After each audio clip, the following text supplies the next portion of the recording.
So I made a video yesterday about the welterweight division, and oh boy, 24 hours later, how things have completely changed. However, I still think the best fight to make is Kamaru Usman versus Bilal Muhammad. I still think that's the best fight to make. However, news broke out today, Kelvin Gastelum got injured in sparring. His sparring partner did a high kick. After the high kick, a spinning back fist, boom, he's injured, he's out.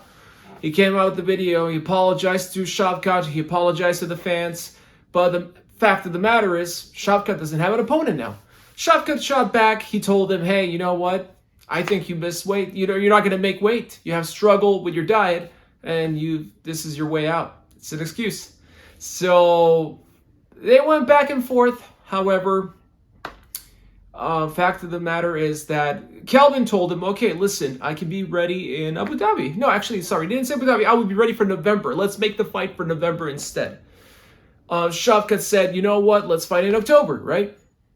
We were supposed to fight in front of your crowd in Vegas.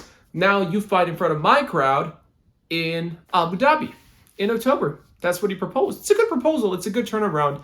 I think he can get healed up, but that's depending on the level of his injury. So that's what Shavkat proposed. Either way, now we have a situation of, will Kelvin at all fight Shavkat? And if he does, when will it be? At what event? But at the same time, Bilal Muhammad can jump in, take the fight. We always have Gilbert Burns who would take any fight. Although he fought a lot this year, right? he sure did. He deserves a break, but knowing him, he will take any fight. We still have Stephen Thompson. Stephen Thompson, I don't think he's gonna fight Shavkat, but yeah, that's an idea there. I don't think he's gonna be ready to fight Shavkat. He would need a full camp just for Shavkat alone, probably. And then Kamaru also still does not have an opponent.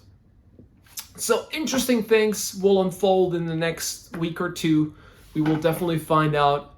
Some fight will be made, that's for sure. I mean, we have a couple of guys here, a few guys actually, that need an opponent. They'll be fighting very soon. Now, on another note, there is one free agent that happens to be also a welterweight that came out of Bellator. People say he's a little bit old for the UFC, but hey, we had Michael Chandler.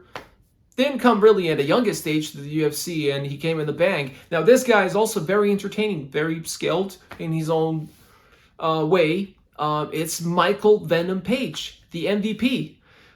He could, I don't think he would be the very top contender, but he could definitely make things interesting in the division. Why doesn't he, for example, fight Stephen Thompson, right? He's a karate guy. Stephen Thompson's a karate guy. I think that would be a good matchup, right? He actually went to a UFC event a couple of events ago, I think. He announced July 17th, I believe, that he's a free agent. Or sometime in July he announced it. So easily, that could be the case. They sign him and Stephen Thompson has an opponent. I think he would be ideal for Stephen Thompson in this scenario. And of course, I still stand. Please, make Bilal Muhammad, Kamaru Usman. We'll figure Shavkat out. Shavkat can still fight Kelvin in October or November. So it seems like Sean Strickland had an interview with the Schmo, and he said his team is still working hard on making the fight happen with Adesanya. Now, at the same time, a couple of interviews before that, he did say, like, hey, I need to get paid. He made it clear, I want to get paid. And I think that's probably the worst way of getting paid more, is to bring it up straight up, like, hey, you know what? I want to get paid more in order to fight this Chinese champion, as he would say. Yeah, so I think we can, remember I mentioned the passport. Can he get an expedited passport? I think things can get done. It seems like everything is possible as long as UFC wants to make it happen. Now, in this case, Adesanya wants that fight, right? I think it's easy money for him. He thinks it's easy money, easy win for him. He fought tougher guys.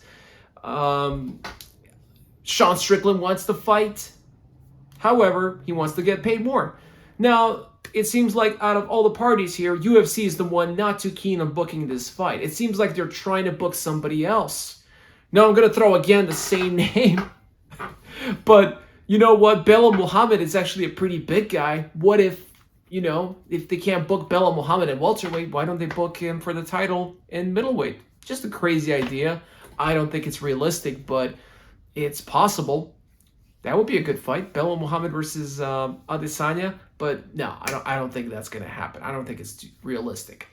So I feel like the UFC is just waiting for some other name to pop up, somebody to step up for the challenge, not Sean Strickland. For whatever reason, I don't know. I'm not sure why, but they don't want Sean Strickland to fight for the title. Not at least at this very moment, or at least not versus Adesanya. So maybe from a business perspective, they have their reasons. We will find out. Either way, it seems like it's still in the works. It still might happen, but the clock is ticking. They need to find an opponent. They need a main event for that. They need a big fight for that event, for that UFC, for that pay-per-view. But hey, more importantly, do not forget to subscribe and like this video.